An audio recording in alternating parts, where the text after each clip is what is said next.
Hello, and welcome back to Expleo Explores with me, your host, Siobhán Smith.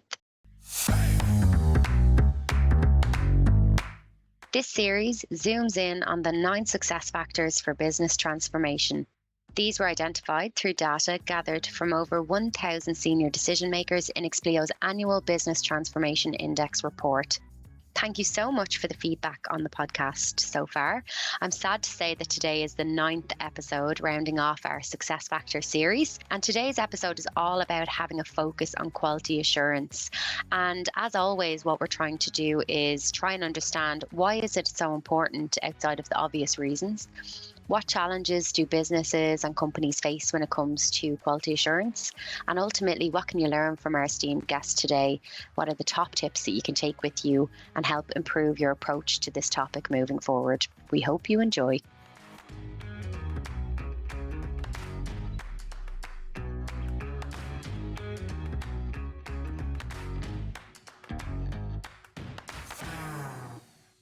Today's guest is Rolando Balcarcel, Executive Technical Director of IT Compliance FDA at Estee Lauder.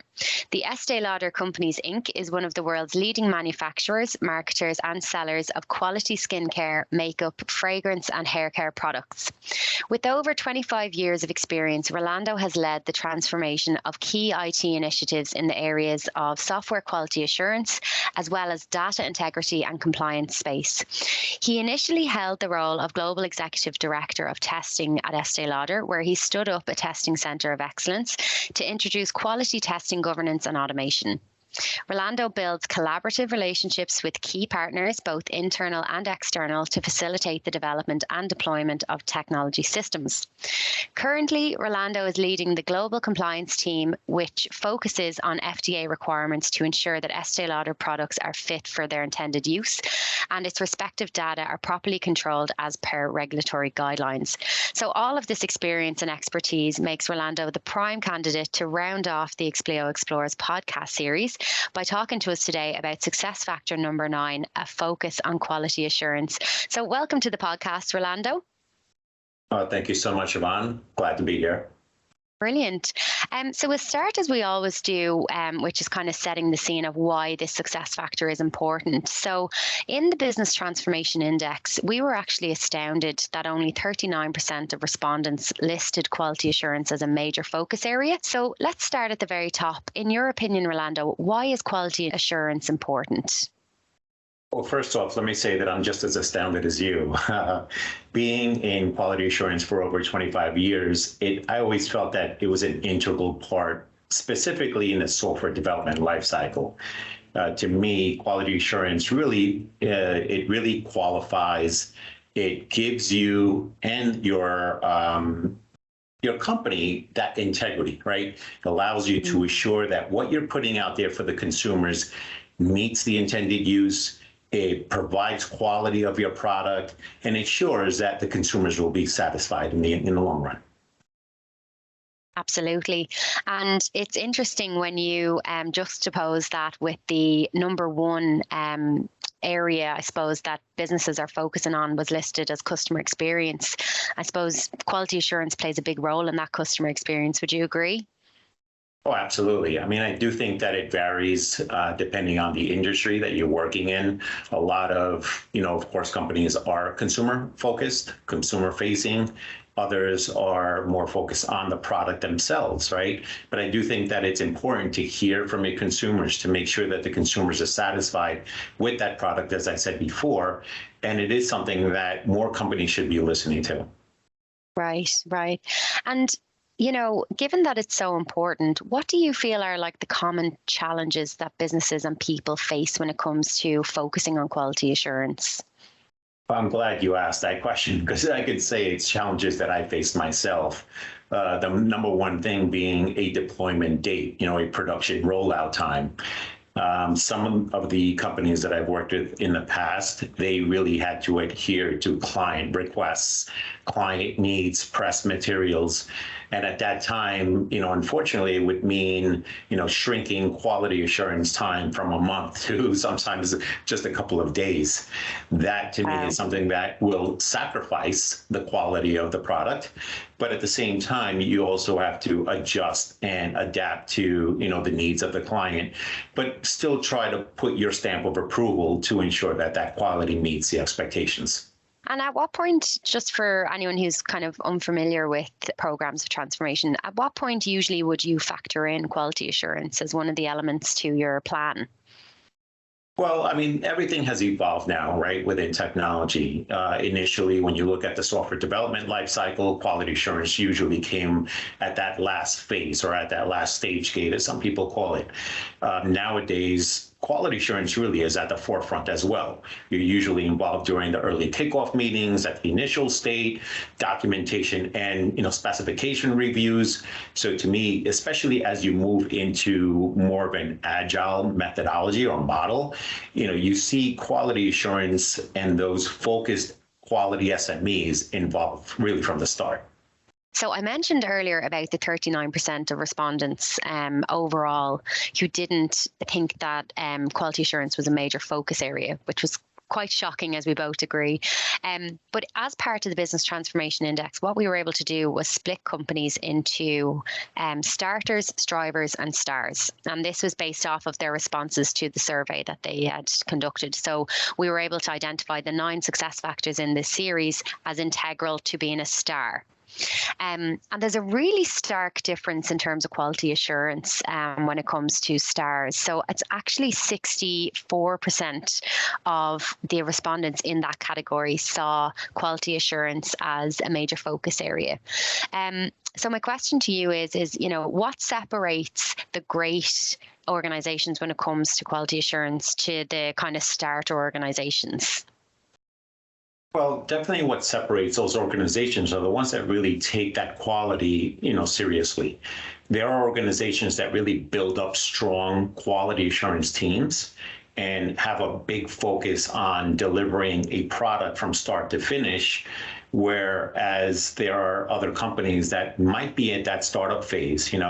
I don't think that the size of the organization should depend on the focus of quality assurance, but it's more about what you want to deliver, how you want to deliver it, and how you want to put yourself as an ideal partner or a key industry leader in the organization, right?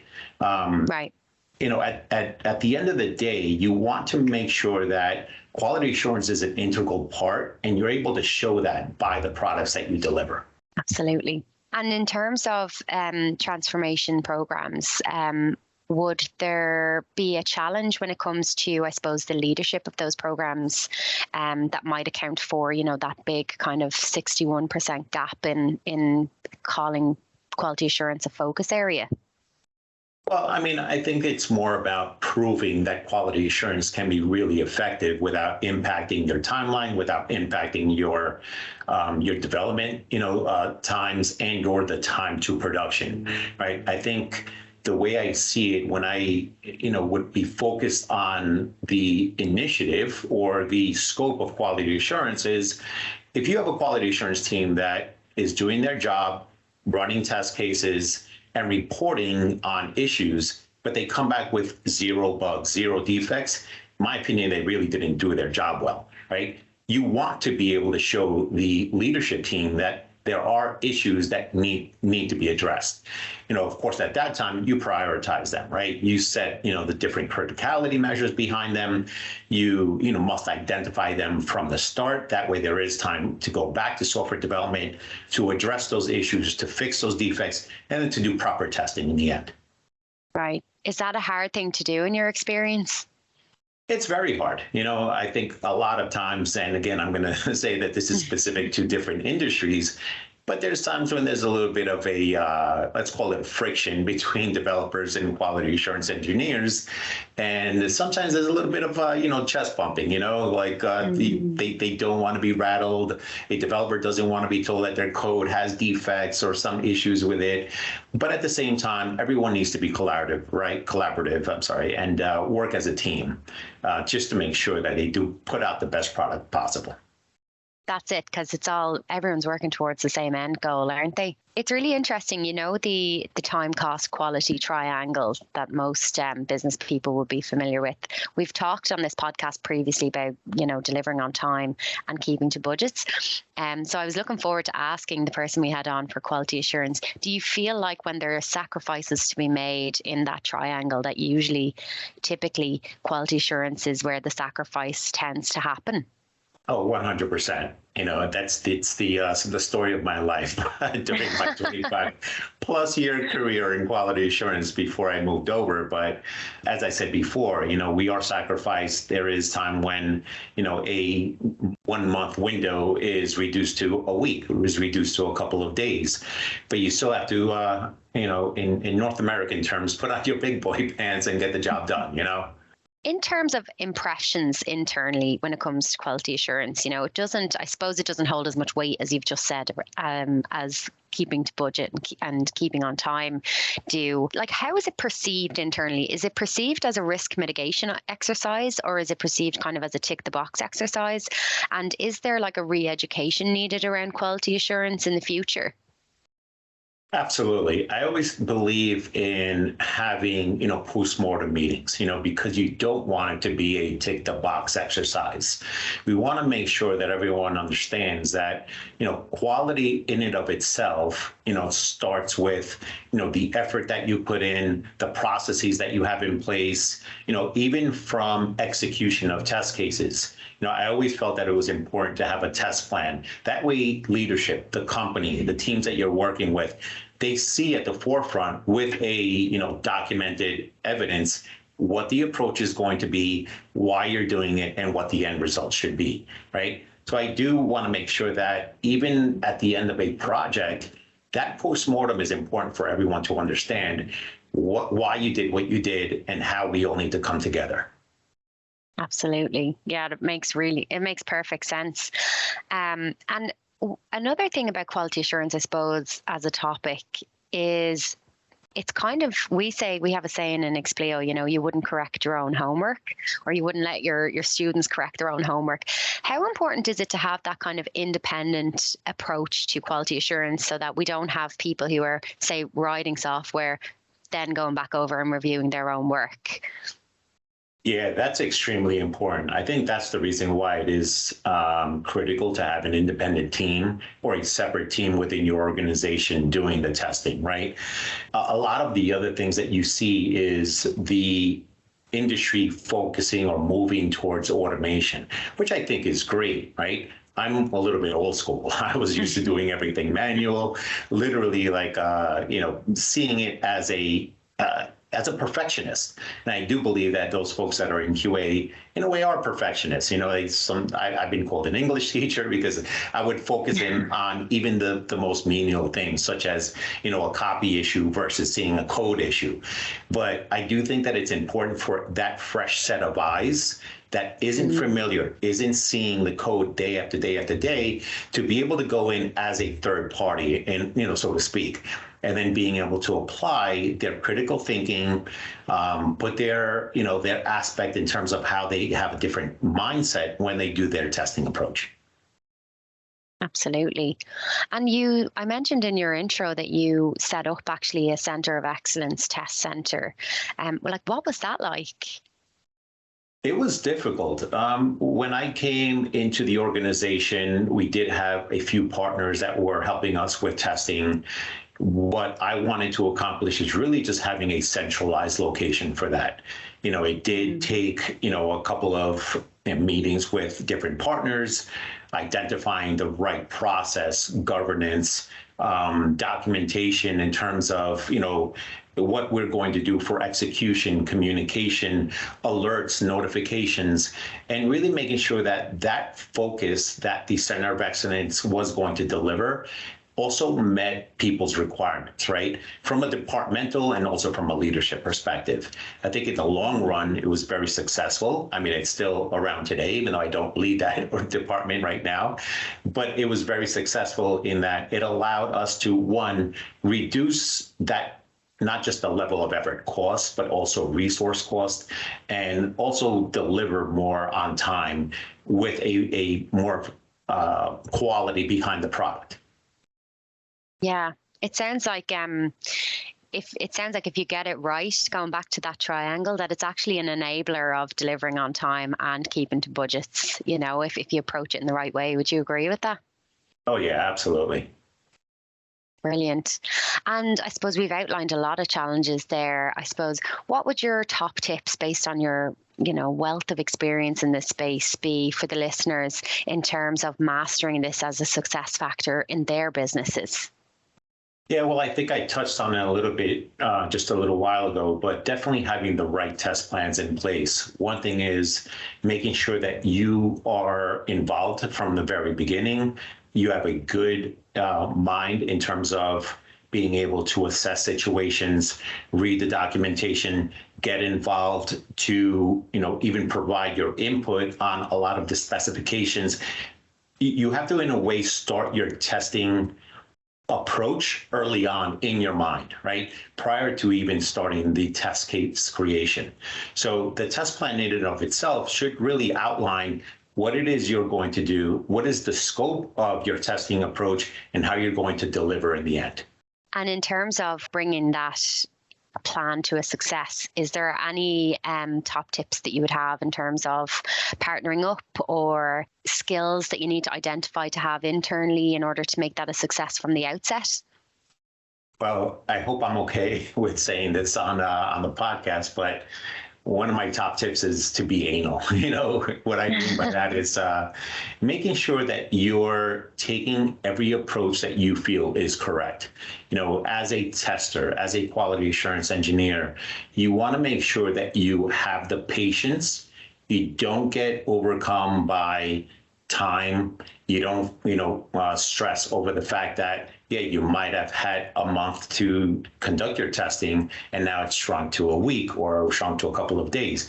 You want to make sure that you maintain that mindset and be meticulous in your approach and make sure that you're putting that right focus on, you know, what you're going to do in terms of reporting of defects, reporting of issues really is for the success of the organization. Right. And how do you sell it into the business in terms of its importance then? You know, like I'm thinking you've set up a center of excellence, you know, like how did you go about convincing them that that was what you needed in your company? Well, I mean, a lot of it is really about the measure of success, right? You have to have the proper KPIs behind it. You want to make sure that you prove to the organization that, you know, 3 months, 6 months, a year later down the line, you were able to provide them some quality measures that showed that you met this criteria that they were looking for. You know, the other thing is being able to have the support from leadership. It's not just so much about proving it to them, but having their support, having full alignment, having collaboration amongst the other teams as well. And then realizing that at the end of the day, everything that you did and built up the center of excellence really gave them the outcome that they were looking for, again, for the success of the company.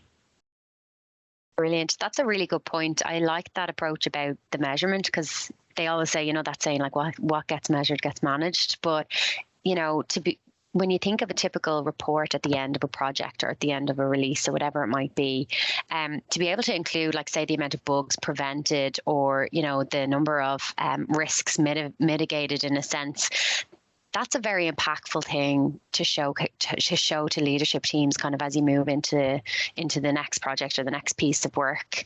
It's a really good piece of advice there. Well, listen, Rolando, thank you so much for your time today. Is there anything else you'd like to add in terms of top tips for any listeners out there keen to learn from your 25 plus years experience? Well, this was actually really quick. I'm glad that I was able to provide some key information here. As far as top tips, additional tips, it's really, you know, just go out there and test.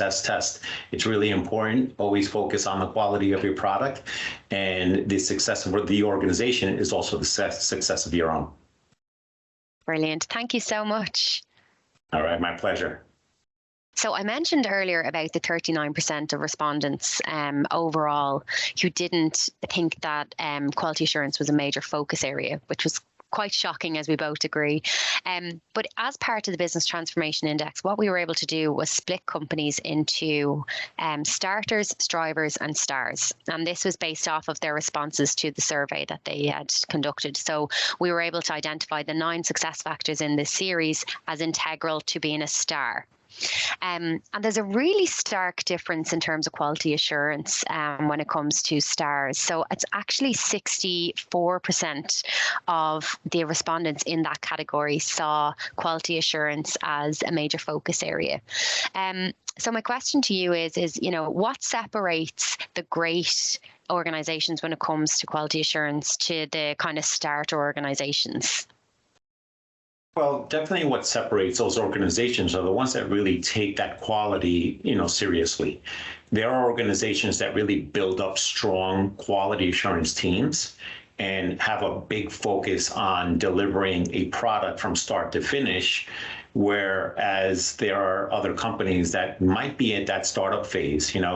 I don't think that the size of the organization should depend on the focus of quality assurance, but it's more about what you want to deliver, how you want to deliver it, and how you want to put yourself as an ideal partner or a key industry leader in the organization, right? Right. At the end of the day, you want to make sure that quality assurance is an integral part, and you're able to show that by the products that you deliver. So that is a wrap on the 9-part Mastering Business Transformation series. Big thank you to Rolando for finishing off our last success factor around quality assurance. It was so good to hear from somebody with so much experience in that area, and I hope that everyone listening got something from it. Do download the Business Transformation Index report. It's well worth it. It's available on our website. Just go to expleo.com/podcasts. You'll be able to download it there, and you'll be able to listen back to any of the episodes that you might have missed in the series. You can let us know your thoughts. We welcome any and all feedback. Just use the hashtag Expleo Explores, or you can email us through our website as well.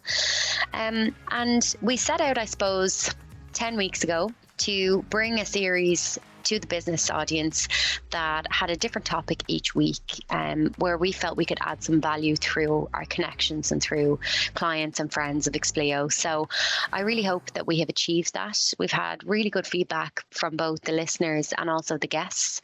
And from a personal point of view, it's been a real privilege for me to host our first ever podcast series on the Expleo Explores channel.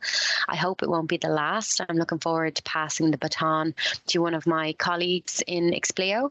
And we also have a couple of ideas around some bonus episodes around more tips and tricks for business transformation, because I feel like the more we share as a business community, the better the outcomes will be for all. And I think that that's something that we should take a lot of pride in trying to bring to the market. So, as I said, absolutely delighted to be a part of this series and to host these 9 episodes. It was a real privilege to be able to speak to our esteemed guests. I learned so much, which I hope you did too. And I really look forward to the next adventure when it comes to podcasting for Expleo as well. So as I said, visit our website, catch up on any episodes you might have missed. Send us your feedback if you'd like us to take on any topics into the future. We'd welcome any feedback like that. And thank you once again for joining us on this wonderful journey.